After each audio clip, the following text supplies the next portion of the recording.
This is WBSM On Demand.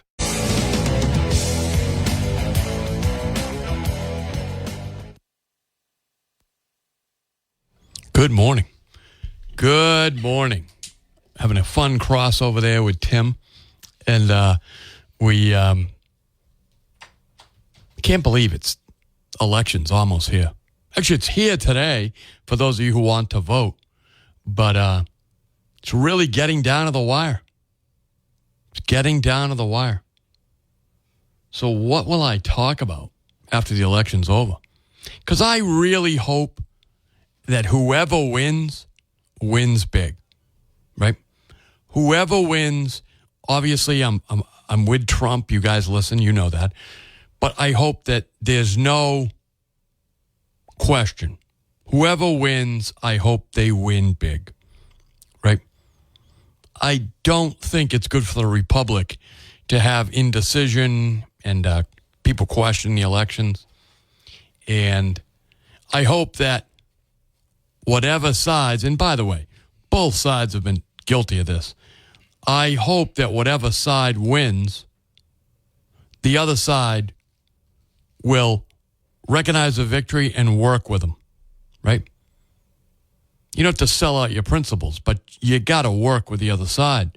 The Republic needs that. We need that. So hopefully whoever wins will win decisively, right? It's going to be amazing. It is going to be, and think about this, folks. Let's assume Trump wins, okay? He can only serve 4 years. So he's one and done. One and done. It's going to be a 4-year term, but he's done. He cannot run for re-election.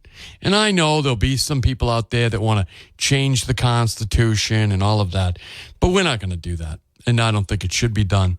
So Donald Trump will be one and done because he's already served 4 years previously. So the other thing is that let's just go with that. Assume Donald Trump wins. Well, that means Kamala has lost, and the Democrats are going to do a re-examination. They have to, right? How did we get here? Where did we go wrong? Or she can say, I'm the odds-on favorite, and I'm running again, right? In 4 years, I'm running for the nomination. And this time, it's going to be not a truncated affair, and because it's going to be an open seat, right? Donald Trump wins, he cannot run for re-election, so it's automatically an open seat. Unless, God forbid, something happens to him and J.D. Vance takes over, right? But let's not ponder those scenarios, not at this point. It's very possible, obviously, but let's not ponder that. If Kamala Harris wins, right, the Republicans are going to have to do a real serious rethink, right? Because Donald Trump has done a lot of great things for the party, but he's a one-man show. He's a one-man show. So, and he's getting on, let's face it, right? I think he's mentally all there and everything like that, which is what we're looking for. But at some point, time gets the best of everybody, right? So the coming politics, regardless of what now, if Kamala wins, which I go back and forth, right? I know what I want to happen, but I don't let what I want to have happen influence my judgment on what I think is going to happen. Every day, as we're getting down to the end, I go back and forth. I can't tell. Is it Kamala Harris, whatever? Is she running away with it now? My instincts tell me no. But my instincts have been wrong before. And I recognize that there are people out there, people I know personally. Some of them are you, who say, I cannot vote for Donald Trump. I'd rather pay higher gas. I'd rather pay $40 for lunch. I'd rather have the open borders than put up with 4 more years of Donald Trump. Now, that does not make any sense to me, okay? But I know that that is out there. I know that feeling is out there. I'm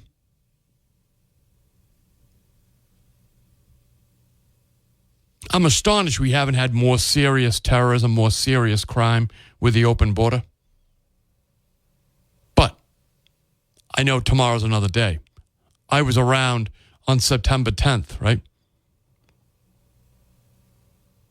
The world was entirely different the next day, September 11th, right? And the days and months and years right up to the present day afterwards. So I know what can happen in a blink of an eye, and you do too. You do too. So are we safe? I would say we're not. I would say we're not. Not with the amount of people who poured over the border. And I know, how do I put this? I am safer than a lot of the young, beautiful American women that are out there. Because there's a little bit of a pattern, have you noticed it?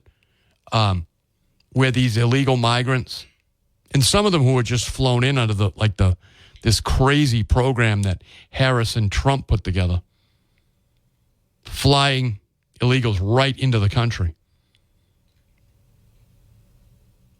They seem to like to hurt attractive young women.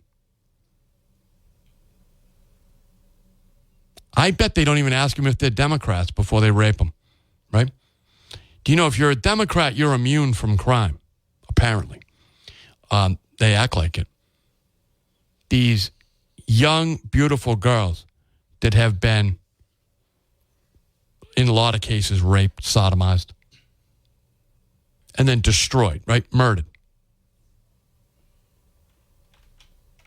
by illegal migrants, right? They come across the border. Now, I spent some time in Central America, Panama specifically, a couple different times. It's a different world down there. It just is a different world. It's the third world. And we aren't, when people legally immigrate to the country, they go through all the citizenship classes. Many of you in this audience have been through those classes. I have a lot of friends that have been through them. Natalie's mother went through them, right? Her aunts and uncles went through them, okay? It's a hell of an education and how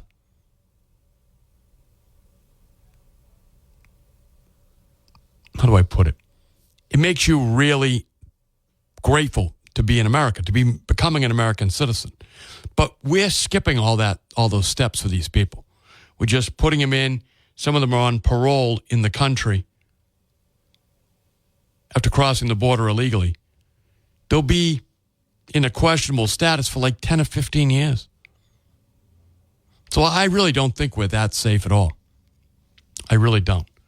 And is it true that the vast majority of migrants are law-abiding citizens? I would gather they are. But you know what? I'm not really concerned with that. I'm concerned with the one who's not law-abiding, right?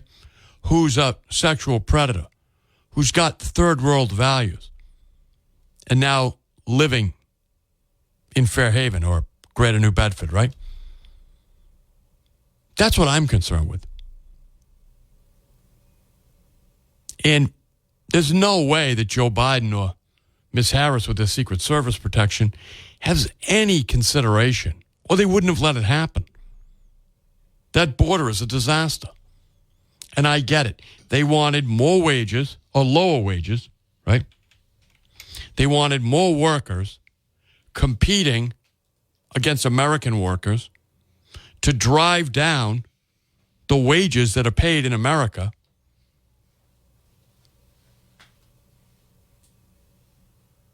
That's what they wanted.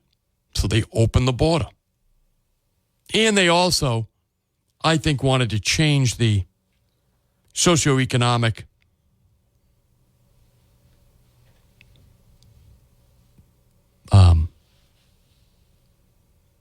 socioeconomic makeup of certain states by bringing in people that owed their allegiance to Biden and Harris and to the other left-wing Democrats, figuring that it'll pay off at the ballot box once they get them legalized. But 508-996-0500, that's... And by the way, folks, remember to vote down ballot, okay? Because we have a migration problem here in Massachusetts because we are literally subsidizing them to come to Massachusetts. Driver's licenses, incredible welfare benefits, all because of the supermajority of Democrats in the Massachusetts legislature. So you got to vote whatever you're going to do on the top of the ticket for your own reasons. And then when you vote down ballot, try to think about the very finite budget of the taxpayers of the Commonwealth of Massachusetts, even if you aren't one. Let's go to the phones. Good morning. Thanks for holding. Good morning. Thanks for holding. Oh, there you are. Hello. Hello, you're on the air. Hey, how you doing, Chris? Not bad. How are you, my friend? Good, good. Hey, just a question. Your thought on that whole... I mean, I don't know what you took out of that comedian. He shouldn't have said it regardless, but I know what I took out of it about the trash in Puerto Rico.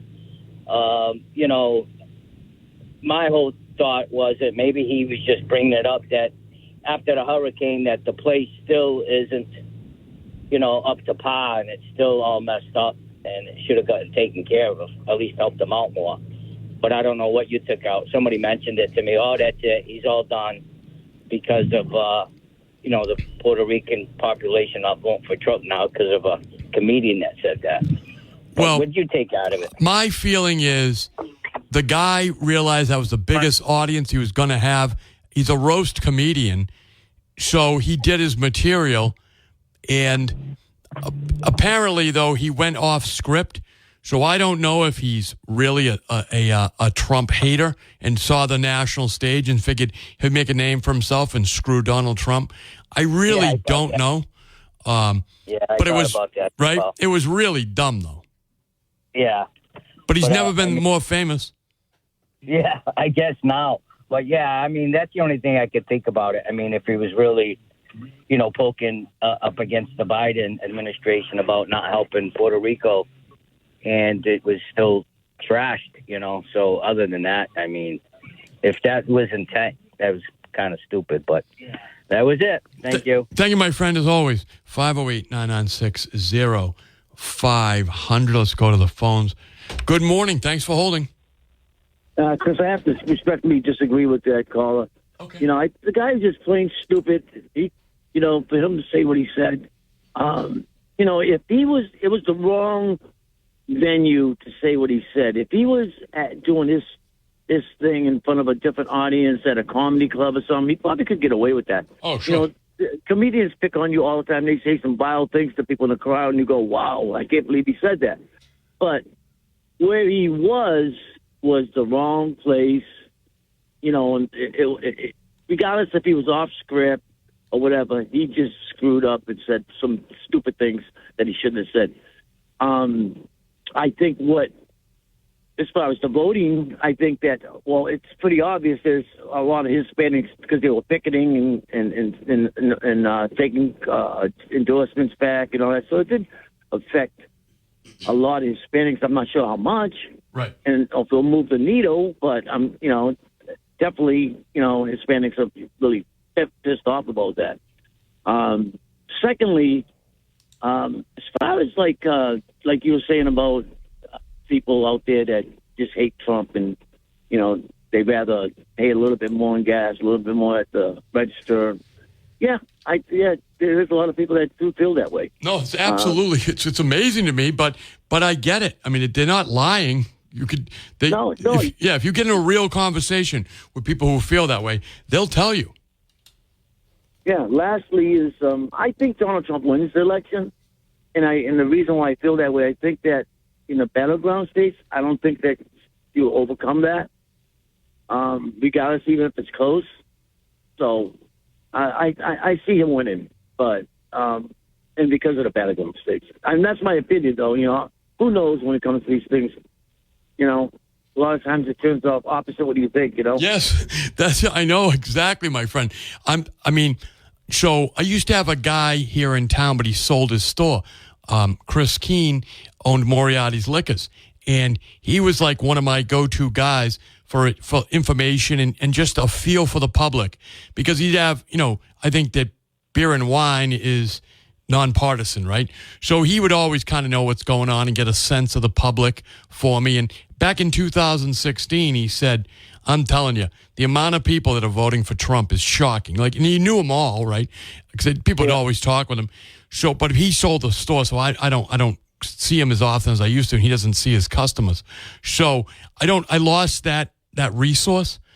But I did talk to a friend of mine in Pennsylvania, he's a fraternity brother of mine. I would put him in the Democrat column.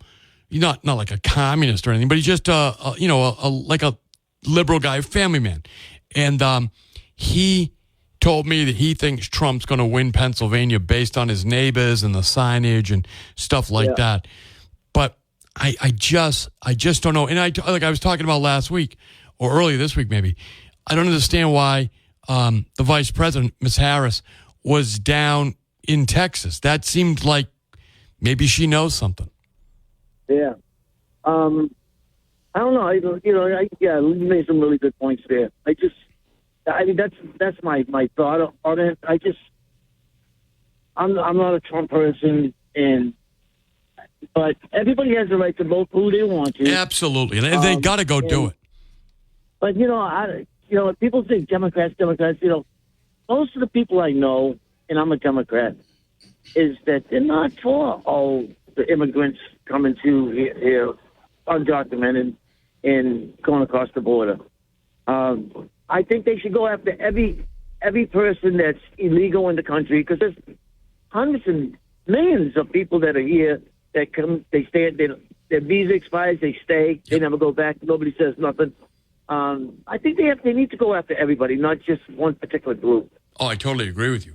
Remember the guys who, and thanks for the call, my friend, as always, the people who did 9/11, they were on overstayed visas, right? Those guys had overstayed their visas before they did the 9/11 terrorist attack. Of course, the world was much different back then. Much different. Take a break. If you're on hold, stay there. But I do have to take a break. We'll be right back. It'll be a short one. And, of course, that's the great Jim Croce. 508-996-0500. Do you have a sense of how this election is going? The thing is, I'm voting for Trump. I want Trump to win.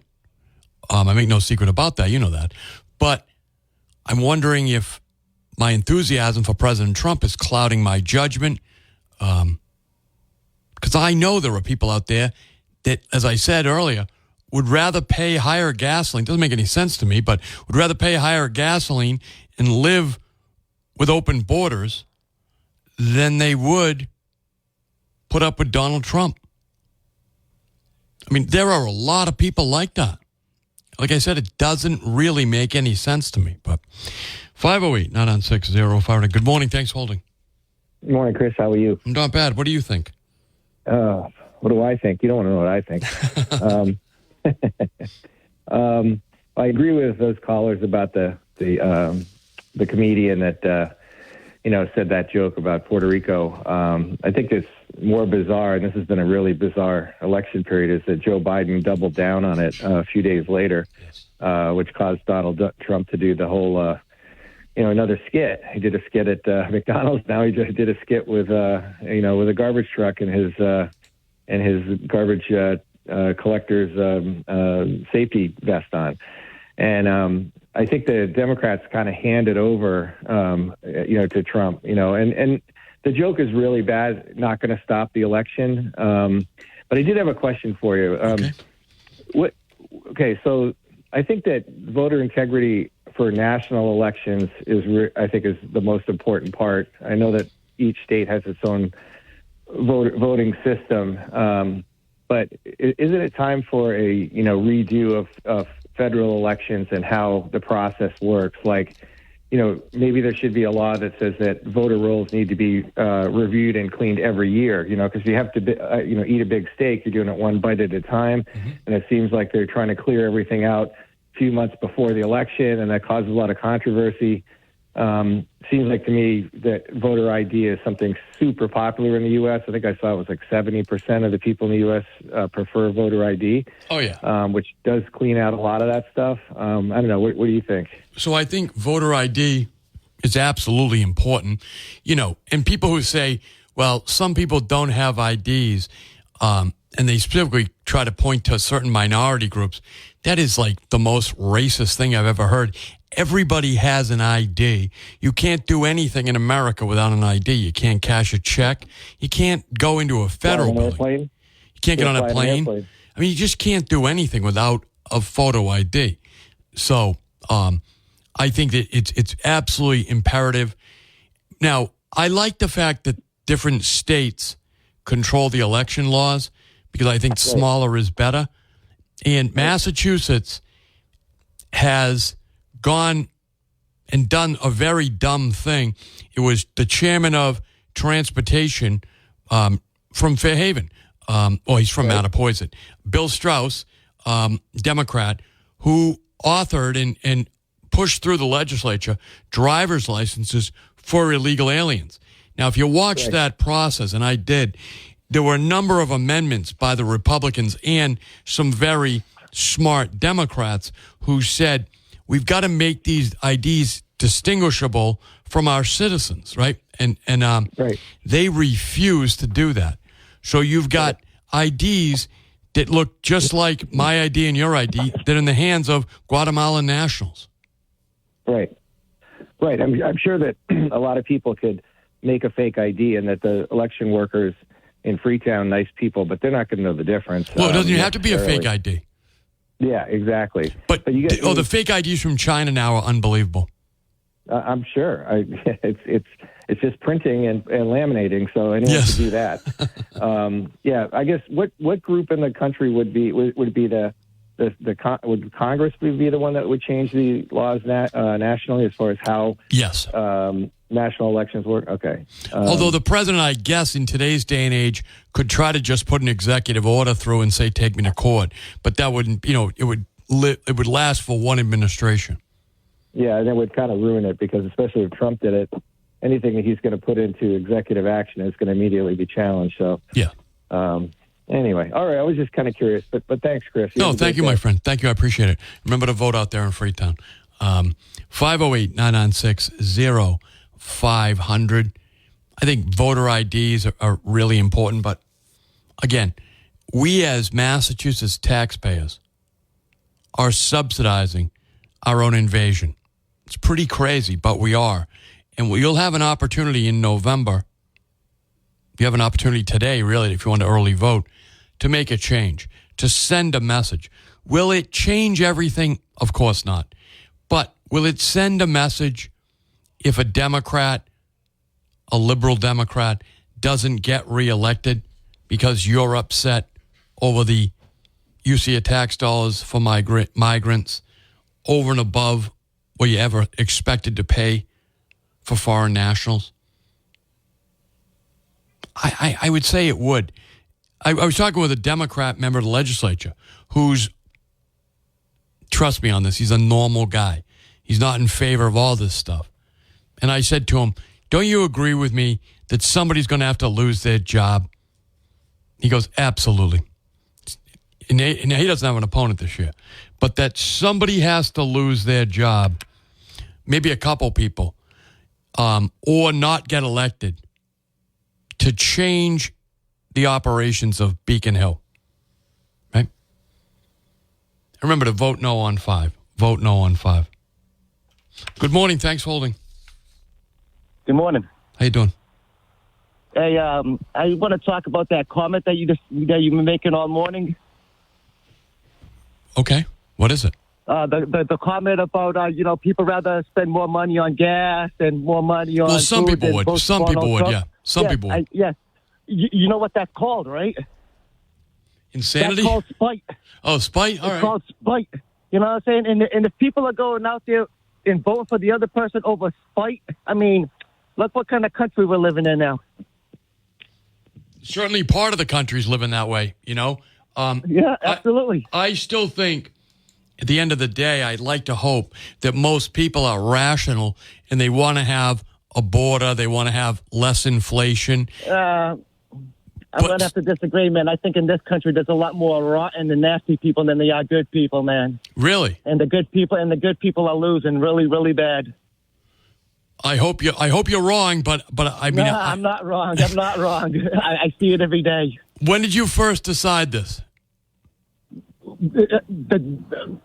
For a long time, I can't really tell, but for a long time I've been noticing there's a lot more rotten people and there's a lot more people out there that rather do wrong than good. Well, I would love to argue with you about it, but I can't.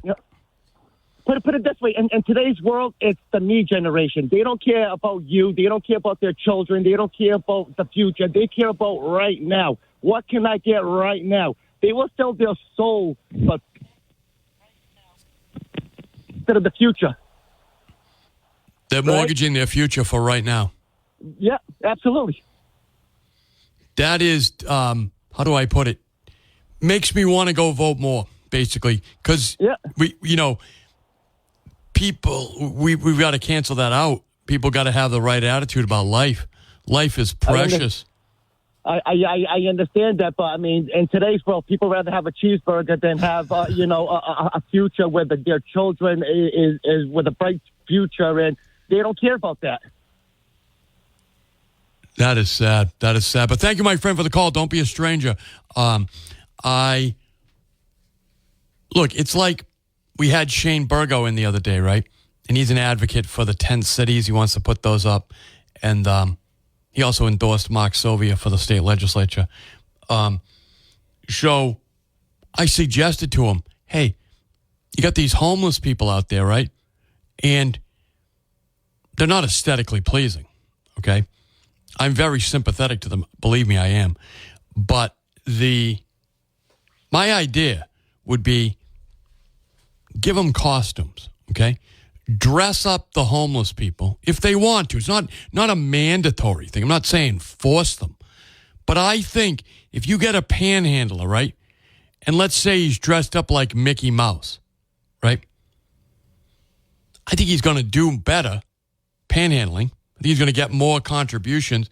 You know, you're driving out of Market Basket and your kids are like, hey, let's stop and say hi to Mickey Mouse and give him a nickel or whatever, right? So I don't think you'd have to force them to.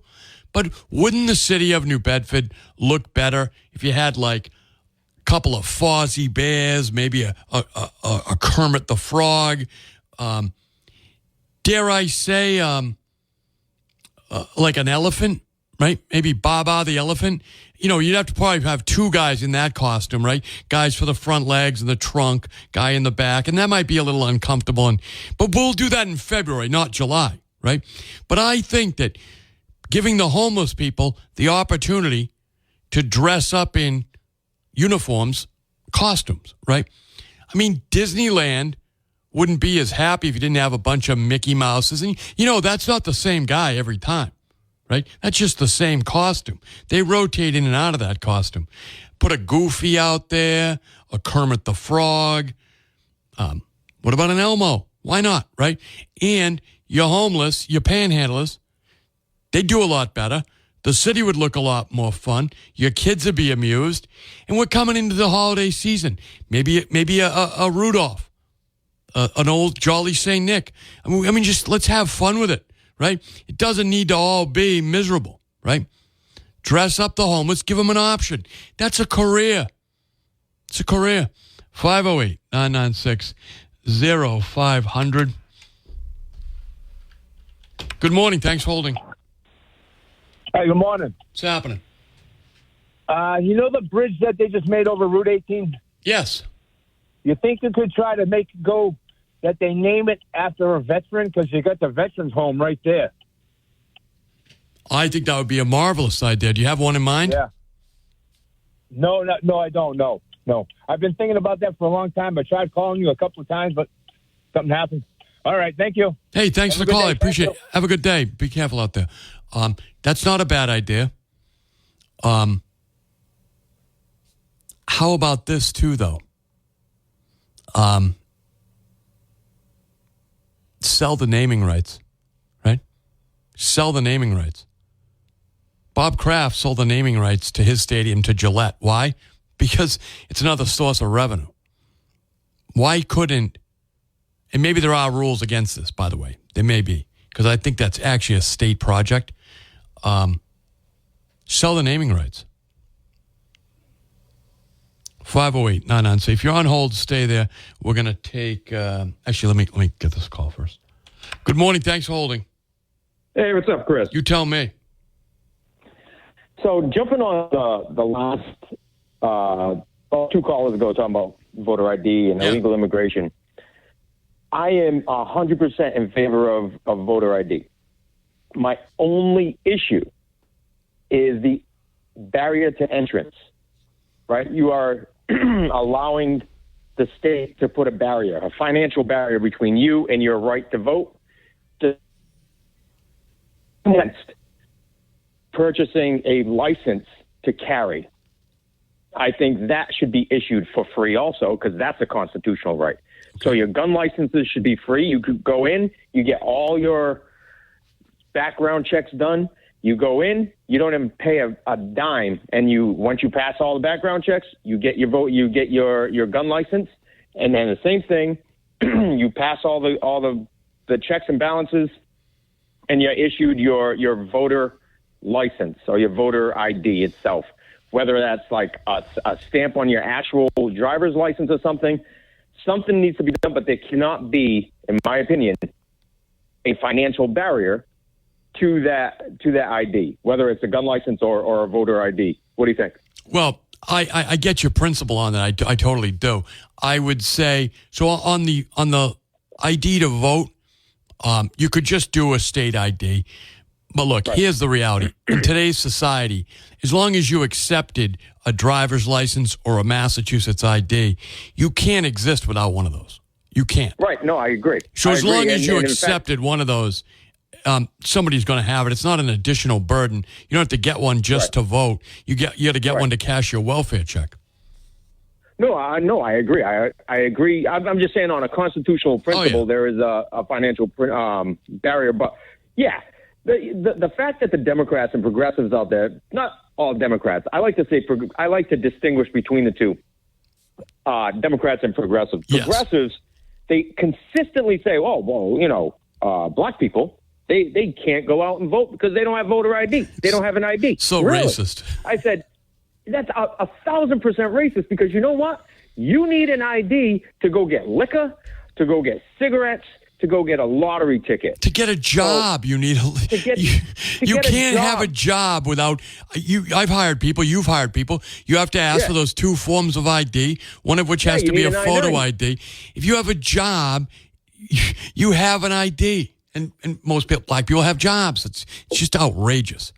It's completely racist right? On the parts of the progressives to think. Hey, I've seen skits online, well, not skits, but brief interviews, like short videos on like YouTube and stuff, where somebody will just go up to random people and say, hey, did you know that they're saying that you guys don't have IDs, right? You can't have a voter ID. You don't have a voter ID. You don't have an ID. You don't have a license. What do you think about that? And this is like in the Bronx and Brooklyn, and, Right. you know, in very minority-centric towns and areas of different cities. And they're like, what? They're like, we don't know one person without an ID. Like, everybody has an ID. As soon as you turn 16, 17, you have an ID. You immediately can't get a job unless you have an ID. What it always tells me when I hear someone say that, thanks for the call, my friend, as always, Ray. When I hear someone say that, I think to myself, you've never been in the position of hiring someone. You never even managed a lemonade stand where you had to hire somebody. If you don't realize that you need 2 valid IDs to fill out the I-90 and get a job, that your entire life has been done under the table. It's weird when people say that because they think you're an idiot, they are an idiot, and it's profoundly racist because they usually say, well, you know, minorities can't get IDs. They have a... What are you talking about? It's just ridiculous. Anyway, we'll take a break. We'll be right back. Got the car washes. 508-996-0500. Good morning. Thanks for holding. Hey, Chris, how's it going? Not bad. How are you doing? Great. I'm just calling to give you some context into like the whole what a vote is thinking, so on and so forth. Sure, please. So I actually spoke to my mom. I rarely speak to her about politics. Just to give you some context, my parents are in their mid-70s. Okay. Business owners. They owned a restaurant for over 30 years until they retired. Migrated to this country in their early 30s. Did actually very well for themselves, bought some investment properties, so on and so forth. And that's basically what they live off because they don't have their Social Security is peanuts. So I was driving by my parents' house. I stopped. I saw my mom getting out of the car with some groceries and to help her out. And she looks at me and she's like, 2 bags of groceries, $130. Oof. And I was like, wow. I was like, my famous voting has consequences. And she starts laughing. And she's what I call a Kennedy Democrat, right? Okay. Democrat through and through. And I asked her, I was like, Mom, so who are you going to vote for? She was like, that's a stupid question. And I was like, oh, Harris? And she laughed. And she was like, no, I can't afford to vote for Harris. Really? And I was like, what do you mean? Because for me, that was a shocker, to be honest with you.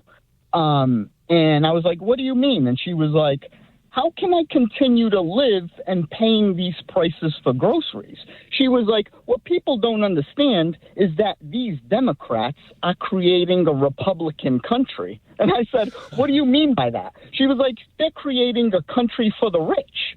Poor people can't afford to live. She was like, I just paid over $10 for a sandwich steak. And it's true. It's like, you know, and this is coming from someone who, you know, managed to create a fantastic life for herself in this country. Right. But it got to the point where people are priced out. And like, you know, I heard the other caller say, oh, I believe it was you that said people would rather pay high gas prices than vote for Trump. And that led into that other call, which the person was like, people are selfish and so on and so forth. Yeah, that's a selfish way of thinking. You're thinking about yourself. You're not thinking about other people and the betterment of the country. Right. You know what I mean? Like, right. People are out there struggling. Here, we're talking about homeless encampments. We're talking about all of this. And then you have people who say that they're going to vote for Harris out of spite. You know, and then you asked, when did that happen? Mm-hmm. When that happened, I believe that happened with the onset of social media, number one, because people put on this fraudulent life when in reality that's not the life they live. But it also happened after the housing crisis, when people started seeing that here I am struggling and losing my house, but yet the government is bailing out the big corporations. People got that mindset of, yeah, people don't care about us. We're here and we got to take care of ourselves. And that's where I think this Trump movement came from, mm-hmm. where you had someone who was talking the talk, talking that tough talk, and people fell into that because that's what they wanted. They wanted change. They were sick of the same old, same old. Right.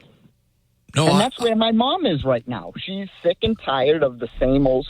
she wants change. She saw what Get her to was the going polls. on. Will she get to the polls? Oh yeah, she's going to get there for sure. Thank you, my friend. Thank you. That's an encouraging piece of news. Take a break. We'll be right back. I am. I'm living still. That's true. Although Chris Christopherson is not. Did you see that Chris Christopherson passed away? Interesting guy. Really a bright guy. Rhodes Scholar. I think he went to West Point. I think he was an airborne ranger. And then, of course, he's a great musician and an actor and songwriter. And he's now, he passed away. So, rest in peace, Chris Christopherson. My brother Neil actually played with him down in Austin, Texas one time. So, anyway. And I know he has a couple of good friends here in the area. At least one good friend in the area, Chris Christopherson. So, he was did you ever see the movie he made about the Kennedy assassination? He was one of the actors in it. I think he played a Border Patrol guy. You know, it was one of those 1970s conspiracy, CIA did it type movie. Probably financed by the communists, actually, now that I think about it. But anyway, in the next hour, we're going to be joined for a little while with J. Michael Waller. J. Michael Waller is a friend of mine, and he's a really interesting guy, and he's written a couple of books. His latest book is Big Intel, and it's now come out in audio version. So Mike will be here in the next hour. He grew up in New Hampshire, went to Boston University, trains Green Berets in psychological warfare. He understands propaganda, things like that. And Mike's a investigative journalist, started back in the 80s, was down in Central America and actually in South and Central America. So J. Michael Waller, the author of Big Intel, you can follow him on Twitter. He'll be with us for a little while in the next hour. And then in the 11th